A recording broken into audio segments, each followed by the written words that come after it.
All right. Hello and welcome to Women's RX, fitness, fun, and trash talk. How you doing, Sandra? Good. What are we on, like, day 4 of quarantine? Day 4, yeah. Officially day 4. For the people that were really smart and diligent, we're on like day 7. Yeah. I think Friday was... It's Thursday today. Thursday. Yeah. Saturday was, like, as I was telling you, Saturday was like the eye-opener for me, where I was like, you know what? I need to shut things down, and... Like, this is my first human contact with someone, but I've been telling Rob, like, I haven't seen anybody for, like, days now. Like, it's just been my husband and I. Like, we've, like, really locked down. Just because it is a very serious... I feel it's a very serious matter, and that's just my opinion. Yeah, I think... I was listening to another podcast, actually, and I think it was this guy, Sam Harris. He really summed it up as once you've got everything in place, you don't really need to be scared anymore. You just... It's more an inconvenience than this like really scary thing. If you're young, you know, there's some people that could get a bad case for sure. It could be bad, but most people aren't. It's really more like this act that society is doing for the good of society. And again, it's like individuals don't need to be super afraid. Groups of people, like cities and hospitals and stuff like that, they're the ones that need to be scared because, you know, for us, a 2% more likely risk isn't a lot, but a 2% bump in people is a massive change for a hospital that can't really handle it. Yeah, and that's what I think people don't realize is that, like, our healthcare system can't handle all of a sudden an influx of this. It's not that we won't get better, it's just that, like, why are we putting our society at risk of going into a big negative here, right? So, again, they say lessen the curve. Yeah, flatten the curve. Yeah. It's just like any other job. Like if here's what they expect you to do. This is what you got to get done in a week, and then they show up and be like, your workload is tripled this week. You have no more staff, and some of your staff is actually going to be sick. Like it doesn't matter what the job is. Like you could be a plumber, and it's the same effect. It's like it's going to be a disaster for you, right? You're going to be like, we're not going to be able to plumb these houses. Like so that's I think that's what they're going through, and that's the message. And I actually talked to one of our members is a doctor, and I asked her, hey, do you have any advice you want to get out to the community if I, through this reach? And she just said, social distancing is huge. That's the most important thing is isolating yourself as much as you possibly can. And then, the reason why you're doing it is to help out the healthcare system. It's not because you're afraid of being sick. It's okay if, there's a lot of tough 28-year-old guys and people that are, especially the younger people, like, I'm not worried about this. Like, there hasn't been any fatalities. I think we're at 5 fatalities now, something like that. But It's a lot of people that are like, I'm not worried. But it's like, again, it's not you that has to be worried. It's what you're doing for other people. And I think having that makes it a lot easier, too. It's a lot easier to make sacrifices for other people in reality than it is for yourself. Like, it's so much easier to do something for the community, even though that sounds counterintuitive. But it's always been the case. Yeah, and so when we talk about CrossFit, Women's RX, we're really talking about the community. So Rob and I, we're talking, I didn't record. On St. Paddy's Day, we did a special. Didn't really record. It was good. Maybe I'll even just post a video of us talking with just no sound. Yeah, no sound. You can see my face. But we were talking about how actually a lot of people are going to come back from this stronger and probably a little bit fitter in a different sense from self-quarantine, doing these at-home body weight workouts and stuff. The body weight workouts, what they're going to do is they're going to work on your accessory stabilization muscles. They're going to focus a little bit more on body weight cardio, which we know sometimes is a struggle for a lot of people in CrossFit. Like a Murph WOD kind of thing, like huge struggle for people. So I actually kind of think it's a good thing because it's going to force people to actually take mandatory rest, because there's a lot of people that out there that are overtraining or, aren't sleeping enough, aren't focused on their nutrition enough, and this is the time that they can focus on these little things, maybe make some good habits. So when we do get back to a normal society, they can implement those habits in their everyday life. Yeah, and the one other, again, it's Women's RX. We might as well go to the point. One of the main things that the most women struggle with is strict upper body pressing, right? Like it doesn't matter how good you are, you're kind of always going to be weaker than the guys at your exact level in that kind of movement. Everything else you can fight through, but strict handstand push-ups and especially push-ups are generally a struggling point. So like if you're like all of the women out here that I know that are struggling with it, like this is an awesome time. You don't have anything to distract you. You can't do power cleans and you can't do squat snatches, but you could do so many push-ups right now and just build those triceps up, build the shoulders muscle up. Like I'm so sore. I need a rest day so badly today. I've been doing some of the at-home WODs with Christina Athletics. So I did death by push-ups yesterday, death by burpees the day. On Sunday night, I did that Annie WOD. Like, my core is fried. Like, I'm a disaster. Like, this is just quarantine life working out at home. So, yeah, it's been interesting, but there's a lot of stuff you can fix. You know, I've been focusing a lot on my mobility. Yeah. Like, my nutrition's great being at home. Like, I still am meal prepping my lunches. Breakfast, not so much because I can make it fresh there. Dinner's typically the same thing, but it's nice to be able to be at home and just eating nutritious. I don't find myself eating badly. Yeah, that's good. Like, I'm not munching, snacking. I very much like, this is my breakfast time, this is my lunch time, this is my dinner time, this is my snack. And yeah, let's go into that a little bit more. Actually, there's not a ton that needs to be said, but if you're someone, especially someone that struggles with their nutrition or has like gotten themselves together in the last little bit, I know at our gym we just did a big nutrition challenge in January. That's really common. Like, lots of gyms do that. It's super common, and a lot of people are like, oh, I figured it out. I just got to do this. Keep meal prepping. Like, this is an easy one. Like, you should still be meal prepping. Yeah. There are some people that are really, really good cooks and they love cooking and they're like, I want to make every single meal because I have all this time. Sure, that's fine. But realistically, that's like 10% of the people.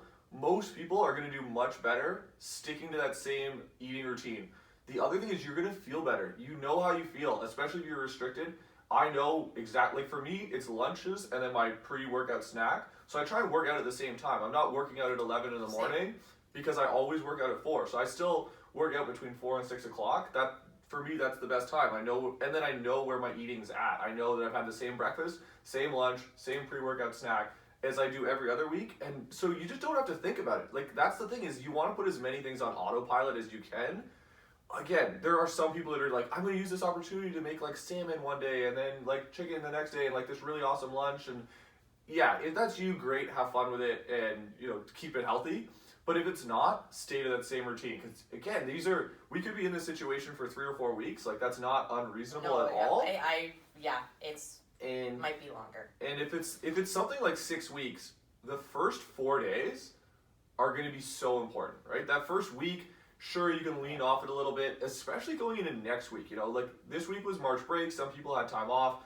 By next week, you're probably still at home, but your company's going to say, okay, we are expecting stuff from you now. We expect a certain amount of work done.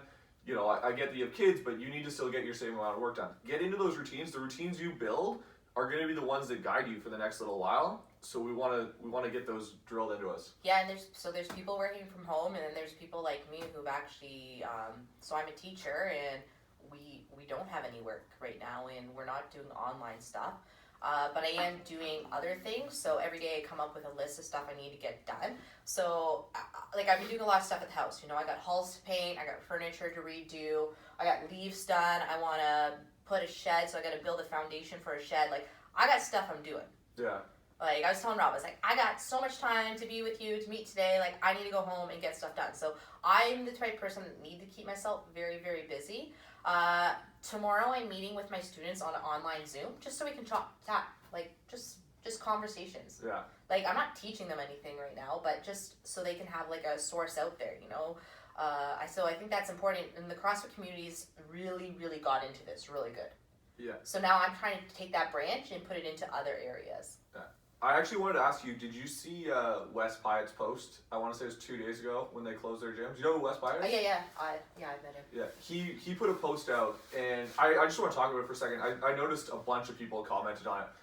You saw it or no? No, I didn't see it. So basically, he just grabbed his iPhone, pointed at himself, and talked for a few minutes. And they had just closed the gym. I think it was Monday night, something like that. It was the exact same time we had decided to close our gyms, and he was clearly emotional. And this, you know, this is a guy who's like been to the games at least once or twice, individual, team. I don't know him at all, but I know who he is, and I follow him.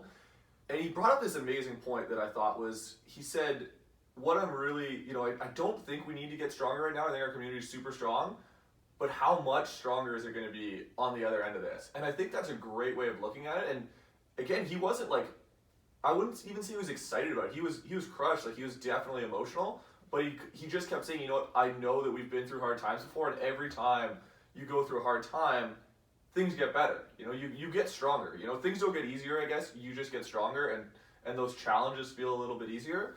So I think just taking a little bit of that mentality through this whole thing is a really useful way to go. Yeah, like, I don't know, the last couple of years, I like had a really, like, 2 years ago, I had a really good year. Like, really good year. Like, you know, got hired full time as a teacher, made it to the CrossFit Games, got married, and then it was like disqualified from the CrossFit Games, okay, because one of our teammates tested for a banned substance.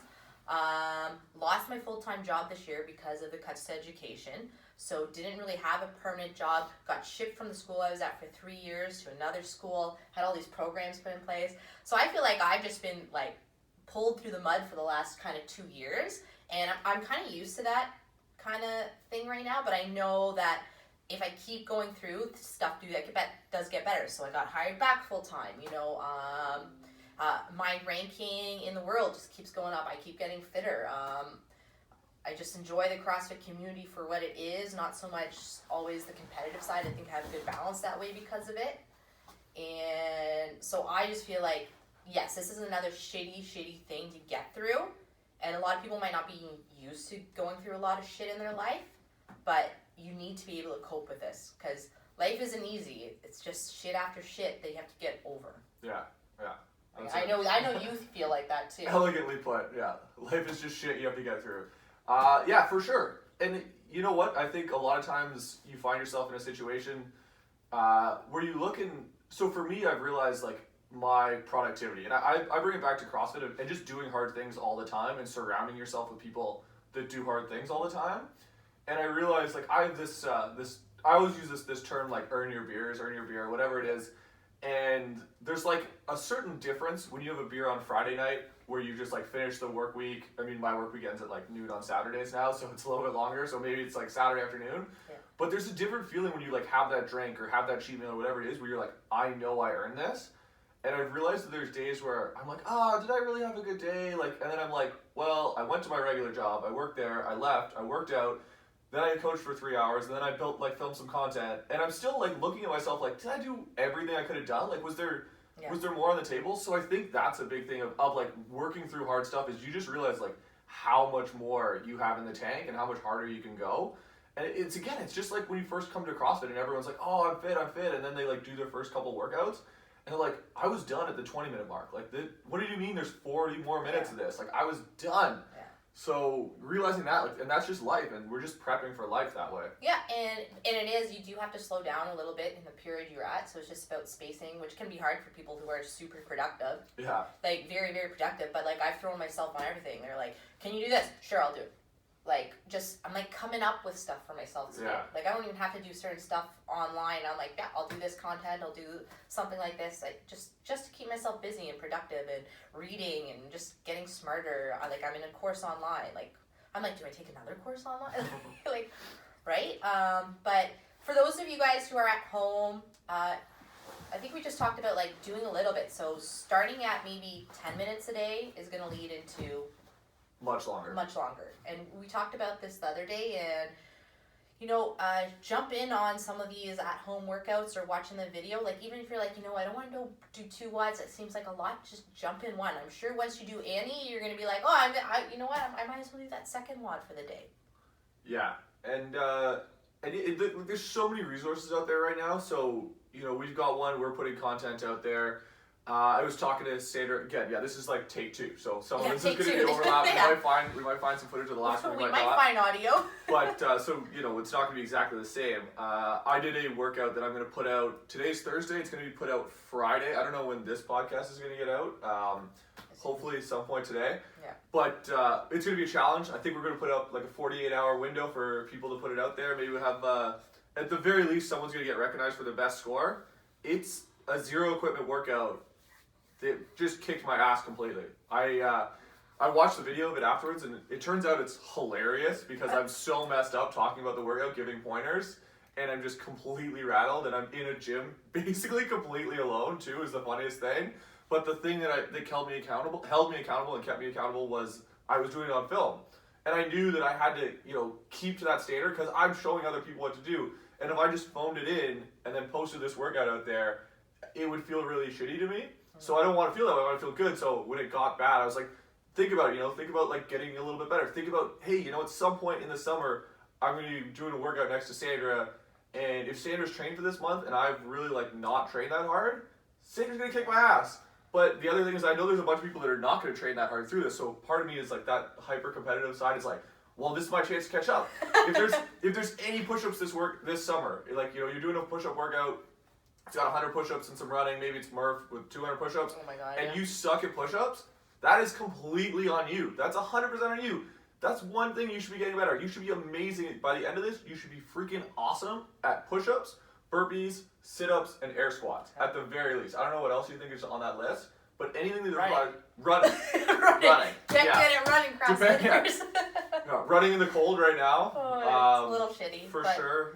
But yeah, basically look at it as like an exciting thing. We're just getting a jump start on the running season because most gyms in Toronto don't start programming until like April, maybe May, early May. Yeah. By May, they've got running program most of the time because it's just like, okay, we Yeah, and it's running outside. Like, I run on the True Form quite a bit here, but now I've started implementing it to the outside, in WODs outside, just pure running, intervals, just depending on that. So that's something I've implemented this week because I actually have great routes at my house. Yeah.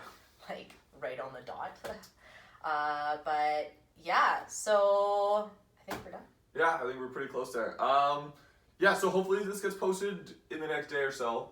By Friday, we're going to have a challenge coming out online. It's going to be on our Instagram, and you guys have fun with it. All right? Bye, guys. See ya.